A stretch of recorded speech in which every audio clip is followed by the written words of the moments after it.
Hey everybody, welcome to the Dungeoncast. I'm Brian. And I'm Will. This is the podcast where we talk about everything Dungeons and Dragons, from surreal soundscapes to seismic stomping. And today we're talking about the Sahuagin.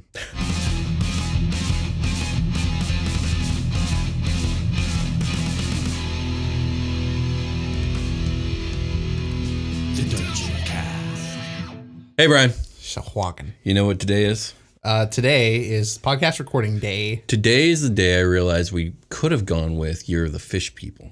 Oh, dude. Are we doing more fish people? More fish people today. It's the Sahuagin. Tritons Revisited. Kinda. Not really. They're the enemies of Tritons. But, what? I actually like the Sahuagin a lot. They're actually one of the more unique aquatic people in this game. Okay. I used to call them the Sahuagin because that's how it's spelt. Sure. That's what it looks like to me. But Sahuagin. I learned last week that ain't how it's said.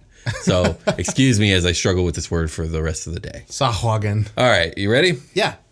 So the Sahuagin are one of D&D's many aquatic or fish people. They are a predatory, fish-like, or even shark-like humanoid race that ventures from the ocean's black depths to hunt the creatures of the shallows and the shore. Oh, that's fucking Oh yeah, these cool. guys are evil, by the way. Okay, yeah, they're the enemies of the good Tritons, the Kraken killers. Right. They are a D&D original, and I have heard them described as the goblinoids of the sea.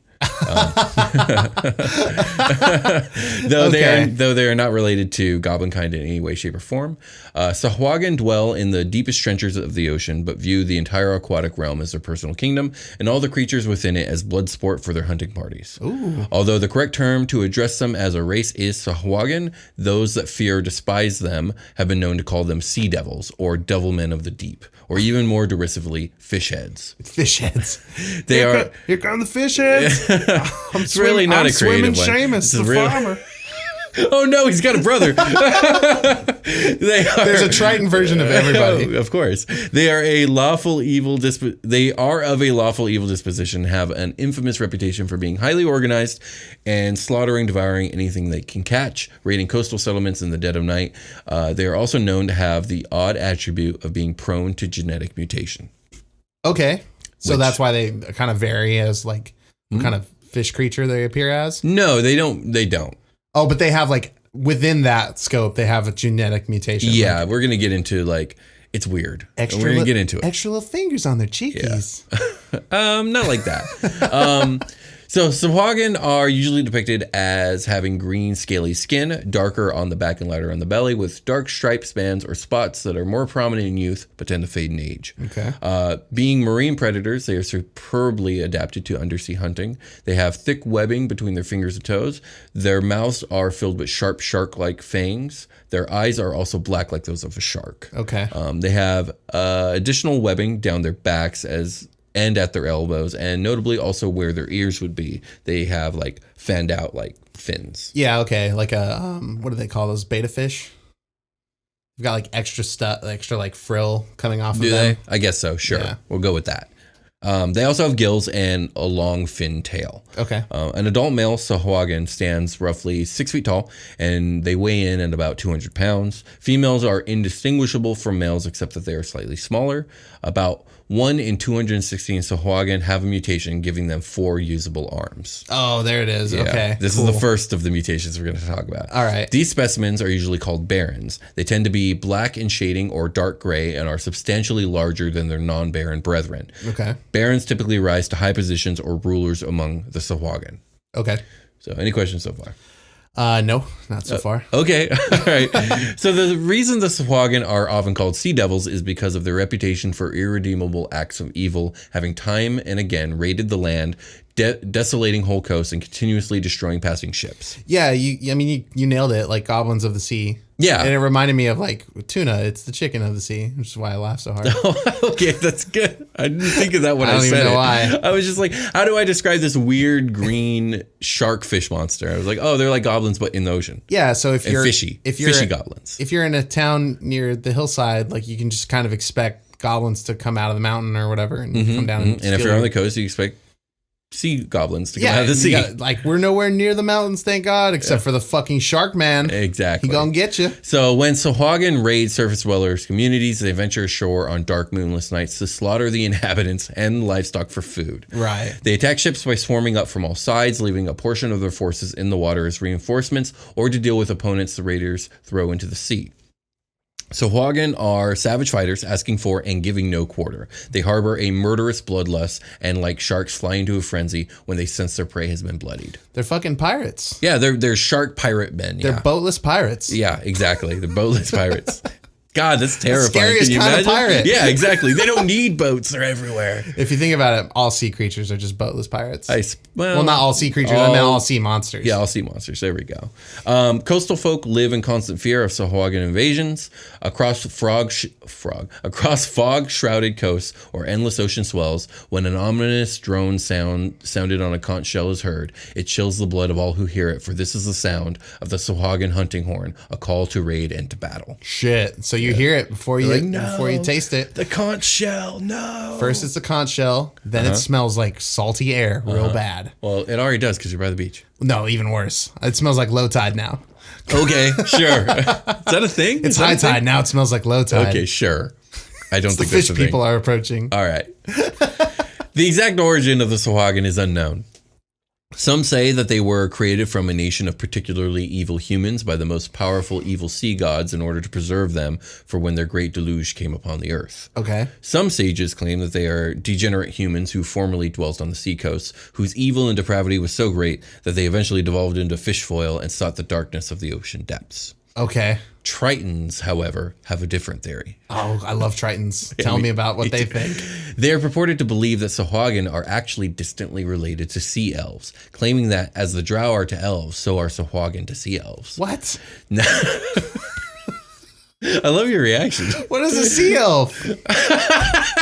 Okay, well, we'll talk a little. We even talked about sea elves. They're down there too. Where aren't the elves? We have talked about sea elves. Maybe, yeah. Only here and there, but we haven't done an episode on them. Are there cloud elves? Are there fire elves? No. Okay. No. Maybe. No. But that's in sea elves, foam of toes too. Yeah, sea elves will get their own episode, and yes, they are in Tomophos. Tomophos. But yeah, they play a major role in the lives of Sahuagin. But anyways, Tritons purportedly believe the Sahuagin are actually distantly related to sea elves, claiming that as the drow are to elves, so are Sahuagin to sea elves. That doesn't make any fucking sense. Now, this may seem odd. I knew you would say that. Okay. But there is one fact that we will go over later that gives credence to this theory. Sure. All right, moving on. Whatever.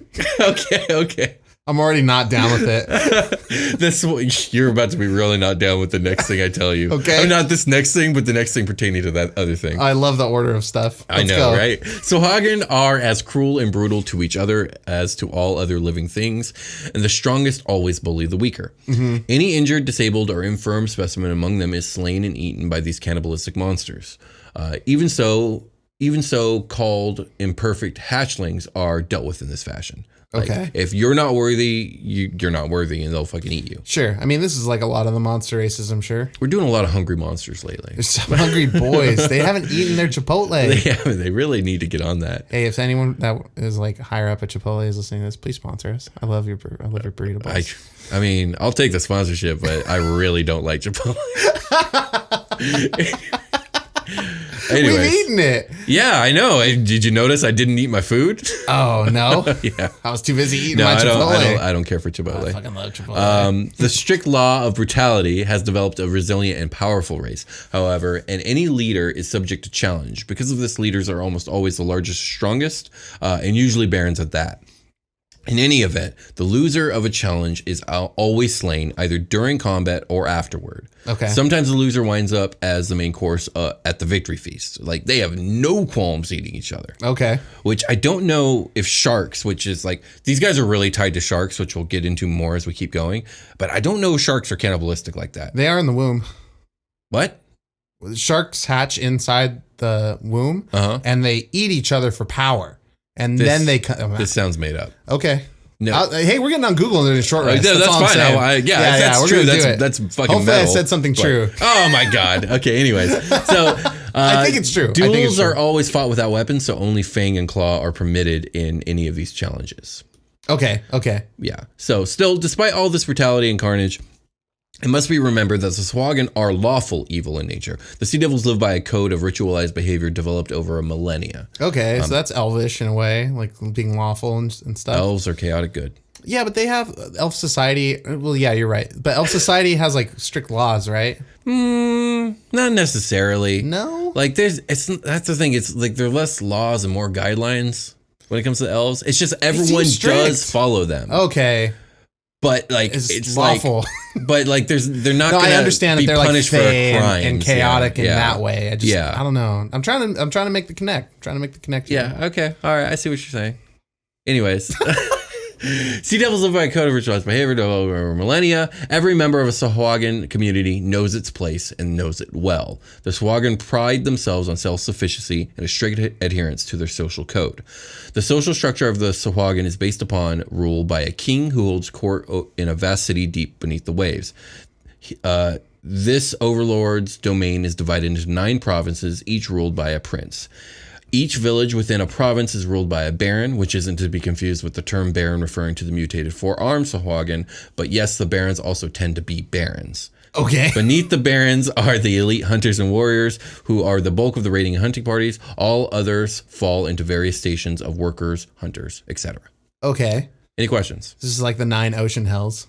Yeah, exactly. Okay. Which was a nice touch when it comes to calling them sea devils. Yeah. Okay. Let's take a short rest. Okay.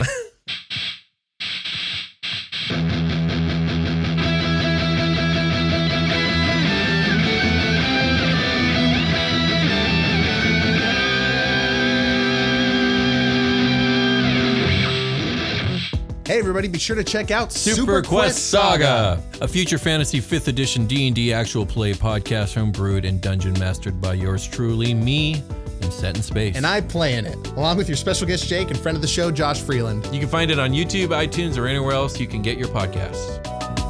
Super Quest Saga!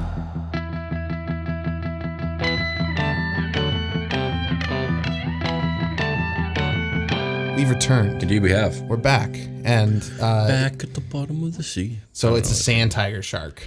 Oh, the cannibalistic one? Yeah. So they're the ones that, well, they're cannibalistic in the womb. I don't know. It looks like there's a variety of sharks that are cannibalistic outside the womb. So that type of shark doesn't lay eggs then?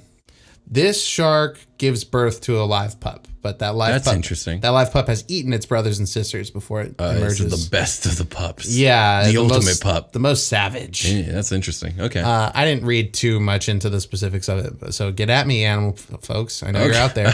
All right, well, let's get back to Sahuagin. So Sahuagin dwell in underwater communities of varying sizes, from villages to cities, built of stone and other natural materials deep beneath the ocean waves. Okay. The creatures employ a variety of defenses, both passive, such as seaweed camouflage, and active, such as traps and tamed sharks, to protect their communities. Okay. Their settlements are also known to have underground passages and tunnels, which connect the buildings above the sea floor, so that they never have to expose themselves. Nice. A Sahuagin kingdom... Excuse me. A Sahuagin kingdom generally covers an entire seacoast with villages and towns at least 100 miles apart. That's terrifying, dude. You just have this enemy territory right offshore. Like, that's terrifying. I mean, this just sounds like if you're coastal, or if you're a baby, or if you're on a boat. Yeah. You could get fucked so hard. Yeah, out of nowhere. Yeah. So true. So I guess the worst demographic to be an NPC in D&D is a baby on the coast. A baby sailor. A baby sailor. That's the most dangerous job. The most dangerous job is to be a baby sailor. Is to be the captain of a baby boat. Okay, for sure. Baby pirates they're savage, but they have to be because they're trying to survive. But they don't usually make it. Of course not. So this enormous territory that the Sahuagin control is never enough for them. Okay. These creatures want nothing less than full control of all sea coasts, collecting as much wealth and power as possible in the process, while maintaining their secrecy of their layers below. Okay. Their victims, who are unfortunate enough to be captured and imprisoned by the Sahuagin and attempt to escape, are obsessively hunted down for fear that the former prisoners may reveal the location of the Sahuagin cities and towns. Yikes. You just get like extra paranoid. A salty bounty just placed on you. Like a very personal vendetta. Indeed. Oh man. Are they Are they fucking around with like the Kraken and stuff? Are they trying to stay away from that shit? You know, I didn't find anything that connected the two, but I would imagine that they would fight the Kraken. Okay. Because the Kraken and them probably would not get along. Okay. For this and a few other more obvious reasons, few persons have ever survived capture by the Sahuagin. Yeah, they usually drown by the time they get back to exactly. Any creatures taken alive from raids or intercepting unwelcome visitors are brought to the Sahuagin's lairs and confined in cells. But unfortunately for air-breathing captives, there are usually no air in the confinement areas of the typical village. Hey, this one stopped breathing. Yeah. Why? So in the towns of the nobles, there are special quarters to maintain air-breathing creatures, and air-breathing captives may be brought to these locations, possibly. The Sahuagin may set aside a few prisoners to torture and provide sport, typically a fight to the death between two different creatures in an arena. But the bulk of captives are simply killed and eaten, because that's just their MO. So are they capturing like Tritons or? They'll capture Tritons, they'll capture Sea Elves, they'll capture Genasi. Water Genasi, sailors. It's a diverse community. Dolphins, they hate dolphins. What the fuck? Who hates dolphins? The Sahuagin do, and for good reason, actually. We'll get into it. They continuously just like getting them right in the rib cage with their noses. Yeah, I know, right? No, there's a specific reason which we'll get into. Is it because of Echo the dolphin? No, it's because of Sea Elves. Okay, let's do it. Sahuagin are the natural and eternal enemies of the Sea Elves. Okay. And the two races have never managed to coexist peacefully. The Sahuagin might control the entirety of the oceans if not for the presence of their mortal enemies, in fact. Wars between the two races have raged for centuries across the coasts and seas of the world, disrupting maritime trade and drawing other races into their bloody conflicts. Okay. So remember how I mentioned that the Sahuagin have a reputation for high mutation rates? Yes. And remember how I said Tritons believe the Sahuagin and Sea Elves are actually distantly related? Yes. Well, at some point over the course of millennia of wars between the Sea Elves and the Sea Devils, the Sahuagin developed an odd mutation, or any Sahuagin born in close proximity of a Sea Elf community can enter the world as a mutant called a Malenti. A Malenti is essentially a Sahuagin that is physically identical to a Sea Elf in every way. Now, no one really knows how or why this happens, but it's common enough that up to 1 in every 100 hatchlings within proximity of a Sea Elf community will be born a Malenti. Okay, so what does a Sea Elf look like then? Since we kind of need to know. Well, I need to know. Yeah, so I think I'm about to explain it here in my notes. I wrote these notes like 2 weeks ago, but if I don't, then I'll explain what a Sea Elf looks like. Okay. So the word Malenti has come to mean changeling in the Elvish dialect, but in Sahuagin, it literally means ugly one. This is actually a slur in their language and a term Sahuagin use among themselves, but rarely directly to a Malenti. Okay. Malenti, that's racist. Yeah. Malenti tend to be shunned by their clan as a whole, but are often protected by the clan's ruler. The intelligent among the Sahuagin ruling class recognize the value of allies who can infiltrate into enemy territory undetected. So the Sahuagin put the Malenti to good use as spies and assassins in Sea Elf cities and the societies of other creatures that pose a threat to the Sahuagin. The mere shadow of a Malenti threat can incite paranoia and suspicion among Sea Elf societies, whose resilience is then weakened, preluding an actual Sahuagin invasion. So it looks like I didn't explain, so let me explain. So Sea Elves, essentially, they look like a mix between a Triton and an elf almost. Sure. They tend to have like sea green skin. I don't think it's scaly, but they do tend to have like webbed hands and webbed feet. And I think they have gills so they can breathe underwater.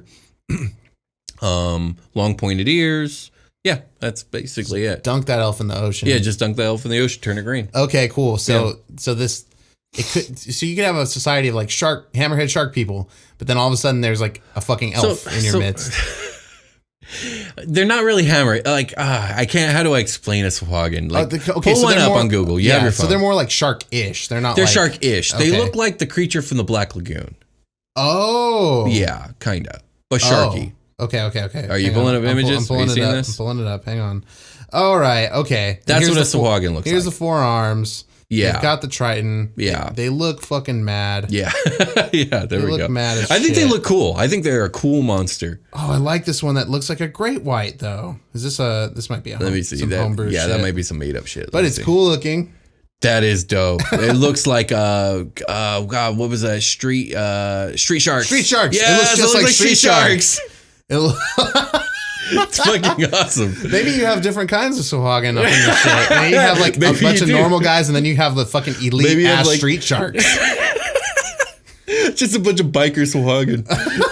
Okay, There's this one too that look more like piranha fishy, sort of. That's a more classic look, but our Okay, viewers can't sure. see this, and our listeners can't see this, so let's move back Yeah, to yeah, Malenti. yeah. So one of the few other roles that Malenti have in Sahuagin society is as clan blacksmiths. So Okay. With their elven-esque biology, Malenti have the ability to tolerate the open air and fire necessary to operate a forge much better than your average Sahuagin. Oh, so they're literally, I was like, so tell me, Will, of how blacksmithing works underwater, but they're going to the surface to do this? Well, yeah, I mean, you have to. Okay, that obviously, yeah, that does make sense. Yeah. And Sahuagin, I believe, can endure up to 4 or 5 hours of just being out of the water. Okay, I pulled up Malenti as well to kind of take a look. Yeah, of what a sea elf looks like. Yeah, sure. So oddly enough, Malenti are not capable of mating with sea elves despite their physical appearances. But they can mate with other Sahuagin if another Sahuagin will have them. Okay. And of course, they can also mate with another Malenti. Now, offspring between two Malenti is always another Malenti. So they're kind of almost, they're borderline a subspecies. Yeah, I mean, over time, you probably could get that. Yeah. All right, they look kind of suspect compared to like what I'm seeing for sea elves. I think slightly. They're supposed to be identical, but I don't know what artwork you're looking at. Oh yeah, there's varying, very wildly varying. Oh, and there's the suspect stuff that you always get in a Google search. Okay, never mind. Let's move on. Okay. So the Sahuagin are actually pretty religious. Okay. As a matter of fact, the reason their society functions the way it does is due to the beliefs derived from their dark deity. Sahuagin worship Sekolah, god of sharks, as their patron deity and the father of the race. Okay. Though he isn't actually their real dad, he just kind of adopted them. Oh, all right, sure. Regardless, though, the Sahuagin perceive him as the ultimate educator and incarnation of punishment, officiating over an endless struggle between two mythic figures or ideals. Okay. He who eats, or the hunter, or it that is eaten, or the hated. Okay. These are like the two mythical entities of their philosophy. Yeah, he who eats and he who is eaten. Yeah, not he who is eaten, it that is eaten. It is not a person. It is unworthy. Sahuagin religion teaches that the struggle between the two of these things reflects in every aspect of life, and that they as Sekolah's children are to emulate the role of the hunter in all facets of their own lives. Because of this mentality, sharks are seen as holy creatures to the Sahuagin, as worshippers of Sahekla. They also have a special kinship with sharks, which they train as attack animals. Okay. Even untrained sharks recognize Sahuagin as allies and do not prey on them. So the sea elves are riding in to save the day on dolphins. And these guys are riding in on some sharks. Exactly. Dolphins, on the other hand, are hated for their friendly nature and strong relationships with sea elves. Okay. The Sahuagin make regular living sacrifices to Sekolah. That's it. To Sekolah by feeding beings to the sharks that follow every Sahuagin priestess. Okay. So the Sahuagin priestess rolls deep with sharks. Constantly surrounded by some dope looking sharks. Exactly. They're actually the one that deploys the street sharks. Yeah, of course. Only female Sahuagin are deemed worthy of channeling the god's power, and priestesses hold tremendous sway in Sahuagin communities. Okay. Sahuagin clerics function as teachers and keepers of lore, controlling religious life within their communities. So there's a dark elf parallel there. Yeah, there is actually. Despite the presence of these priestesses within their society, though, the superstitious sea elves distrust and fear magic greatly. Only the priestesses are ever allowed to wield it. Period. End of story. There are no mages amongst the Sahuagin. Okay. Legend has it that Sekolah discovered the Sahuagin race by accident after he had defeated a great enemy of his in the sea. Sekolah was singing a victory song that echoed off a great rift in the sea floor. The vibration of his mighty voice caused the giant seashell to rise from the rift, and Sekolah found within it full of Sahuagin. In his moment of joy, he adopted the races as his own and scattered them throughout the seas to multiply their own. So essentially, they caught him on a really good day. He was like, because otherwise he would have eaten them. Oh shit, shark people. Guess what? Exactly. Guess what, guys? I'm going to give you all some cities. Who wants this one? Right. You guys go here. Sprinkle. That's exactly what he did. Now swim. Yeah, exactly. Sing. So Sekolah actually dwells within the frozen city of Stygia, one of the 9 hells. So in that way, the Sahuagin are tied distantly to devils. As well. There it is. Yeah, There's all the colors of the rainbow are here. Yeah. Any questions about Sahuagin before we get into these stat blocks? Show me the stat block. We got 3 stat blocks today because the 5e Monster Manual was really good about this. It's ripe with Sahuagin shit. So we have the Sahuagin Priestess, and the Sahuagin Baron. Okay. And they're all pretty wordy, so let's get into it. Sahuagin. Medium humanoid, lawful evil, armor class 12, that's natural armor, HP 22 points. This is a challenge rating half creature, so this is a pretty low level mob. 13 strength, 11 dex. Their ability stats suck. We don't need to talk about them. They have 3 interesting features, though. They have the first one, Blood Frenzy. A Sahuagin has advantage on melee attack rolls against any creature that doesn't have all of its hit points. That's pretty good. That's most of the fight. Yeah. Yeah. That's like every round after probably the first one. Yeah, exactly. Maybe. The second is limited amphibiousness. The Sahuagin can breathe air and water, but it needs to be submerged at least once every 4 hours to avoid suffocating. Gets all dry. Can't breathe. Water. I need water. I need it. Yeah. Lastly, shark telepathy. The Sahuagin can magically command any shark within 120 feet of it using a limited telepathy. Some Aquaman shit. Exactly. All right. And then we get 3 attacks. The multi-attack is 2 melee attacks with 1 bite and 1 claw or spear, but they have 3 options. So bite is a +3 to hit, 1d4 plus spirit. +1 piercing. Claws are +3 to hit, 1d4 +1 slashing, and spear is +3 to hit with a ranged throw of 20 to 60 feet if you want. 1d6 +1 piercing damage, or 1d8 +1 piercing damage if used with 2 hands to make a melee attack. Okay, so if we're throwing a spear underwater and versus like above water. Yeah, you probably have to come up with some sort of rule set. Okay. I've never had to do it, so I can't think of it off the top of my head. We've never run the underwater campaign. I don't think I ever will. That's a beautiful, tasty fruit, but it's so high up on the tree. It is. It really is. Okay. All right, let's go over the Sahuagin Baron. So he's a big boy. He's large. He's a large humanoid. All right. 16 armor class because he wears a breastplate like a smart guy. Strength 19, dexterity 15, constitution 16, intelligence 14, wisdom 13, charisma 17. He's just 2 times as good as the regular Sahuagin. Yeah, I mean, so you probably don't have armor for everybody because to make armor, you have to go to the surface Exactly, or steal it. it's more rare, yeah. Yeah, so you have to like work on your armor for a little bit and then take a dip. So you're going to give it to breathe. your best guys anyways. Yeah, so this guy's going to have it. I didn't go over dark vision? Dark vision. They all have dark vision. They all see normal. Yeah. Basically, I guess it's improved since it's 120 feet. It's even better. Yeah. So also blood frenzy, also limited amphibiousness, also shark telepathy. So that all remain the same. I have super dark vision. They have the same multi attacks, just the stats are all increased. So it's a +7 to hit instead of a +3. And it's 2d4 +4 instead of 1d4 +1. Okay. When it comes to their bite, 2d6 +4 instead of 1d6 +1. And the trident, it's all just the same, just boosted up. Yeah, so just more meaningful. Just a bigger batter. So like if you really wanted to use the Sahuagin as mobs later on, this challenge rating 5 can be your new mob, and you just call it a regular Sahuagin. Oh, okay. I see. So you can kind of just overlay. That's how I would reskin it. Yeah. Okay, sure. Lastly, we have the Sahuagin Priestess. Challenge rating 2. So armor class 12, 33 hit points. They all have a swim speed of 40, by the way. Except for the Baron, who has a swim speed of 50. Okay, that's cool. Blood Frenzy, we talked about it. Limited Amphibiousness, we already talked about it. Shark Telepathy, we already talked about that too. But they also have spellcasting. So the Priestess can cast spells like Guidance, Thaumaturgy, Bless, Detect Magic, Guiding Bolt, Hold Person, Spiritual Weapon, Mass Healing Word, and Tongues. Tongues. I don't know what that spell does. so don't ask me.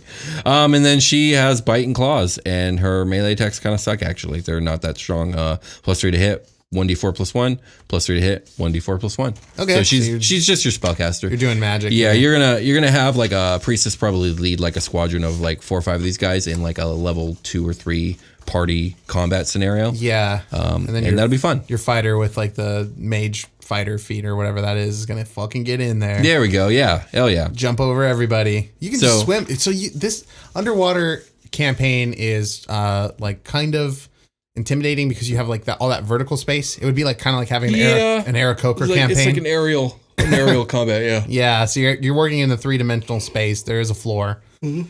Oh man, that this is hard to do. So I'm sure it's just something you got to get used to. How do normal adventurers get under the water to do stuff? Water breathing potion or water breathing spell of some sort. Just water breathing potion on deck. Mm-hmm. Can you drink a potion of water breathing while breathing underwater? I believe you can. I think the water breathing potion tends to be like the bubble around the head. But then it's a potion though, so you have to drink it. Yeah. And so what I'm saying is like you uncork it underwater. Okay, yeah, that would work because the pressure of the water would keep the stuff in the vial, and then when you put it to your lips, like you form a vacuum and then you suck on it. So you're gonna get a little bit of seawater in there. Maybe a teeny bit. Yeah, just enough to taste it and feel bad about it. Why would you feel bad about it? I feel bad when I drink seawater. I mean, I get seawater in my mouth when I go swimming. I never feel bad about it. Oh, I do. No, I love swimming in the ocean. You love drinking seawater? No, I don't love drinking seawater, but I love swimming in the ocean. I do love swimming in the ocean until I get hit with a diaper. That's never happened to me. Oh my God. Yeah, it's bad. Okay, well, let's get ready for a long rest. Okay. Bedtime. What the fuck? My slippies are all wet. No. Sticky, goopy slippies. Sorry, man. I had to bring you down under the sea for this lesson. There's some Hill Giant slippies too, and they're all big and wet. No. Oh, damn. You're going to have to get a new pair. This is going to be a dank sleep. It's going to be moist. Gross. Yeah. Let's talk about something cool. Let's talk about something cool. Super Quest Saga's back in June. Oh, yeah, it is. It is back in June. That's true. It's back in June. What, we announced that last episode? We did. Announcing it again. It's back It'll in be June. back in June. New contest. New contest. We figured it out. Just like we said we would. We're giving so in these times of isolation and quarantine, I've heard that a lot of people are trying to get into D&D and play it online, which you can do on Roll20 or just over Skype. We used to play in person. Now we play over Roll20 and over Zoom and stuff. We get comments all the time about people wanting to get into D&D, so we decided, why don't we give away something that introduces people to actually playing the game? So we're going to give away 3 different D&D essential kits. Yeah, we're going to give away... Which is like the upgraded starter set, from my understanding. We're going to give away 1 D&D essentials kit 3 times. Exactly. Wait, no, that implies it's the same one we're giving away. We're going to give away 3 different kits identical... to 3 different people. We're going to give away 3 identical prizes each once. And the way you can enter the contest is the normal way. All you got to do is tweet a link to our show with the hashtag Dungeoncast. Twitter. At the Dungeoncast on Twitter. We're at the Dungeoncast on Twitter. Yeah. We're at the Dungeoncast on Twitter. Everybody should know that, but like maybe this is their first episode. Maybe that's true. At the we don't talk about it enough. At the Dungeoncast on Twitter. Okay, gotcha. But if you're on Twitter, just go ahead and send a link to your followers with the hashtag Dungeoncast. To any episode of our show, whether that's the podcast or the YouTube channel or whatever, I'll enter you into the contest. And on June 7th, which is my birthday, so that's why I picked it, so that I'd remember the day, I will announce 3 winners who shared the show. So yeah. Yeah, we're going to do it on Instagram too. I'm going to make a post. You're going to tag 2 people that you want to get into D&D in that post. They need to be 2 different people, obviously. But just... leave a comment, be following the Instagram account, and you'll be entered. Yeah. So pretty much, we're going to be giving away D&D Essentials kit. Yeah, 3 multiple times, 3 times. Yes. Okay, cool. Yes. So and maybe like you, viewer, are already into D&D, but you know someone who you want to get into D&D, but maybe the books are too daunting. This might be the perfect gift to give them to get them into the game. It's got a little module in it, some adventures. Our show is kind of geared towards newer players anyway. We want to help get people into the game and make it a little more accessible. Mm-hmm. So this is kind of on brand for us, and we would love to assist you getting your friends into D&D in these troubling times. Mm-hmm. With that being said, I think we could call it a game. Bye. We'll talk to you guys later.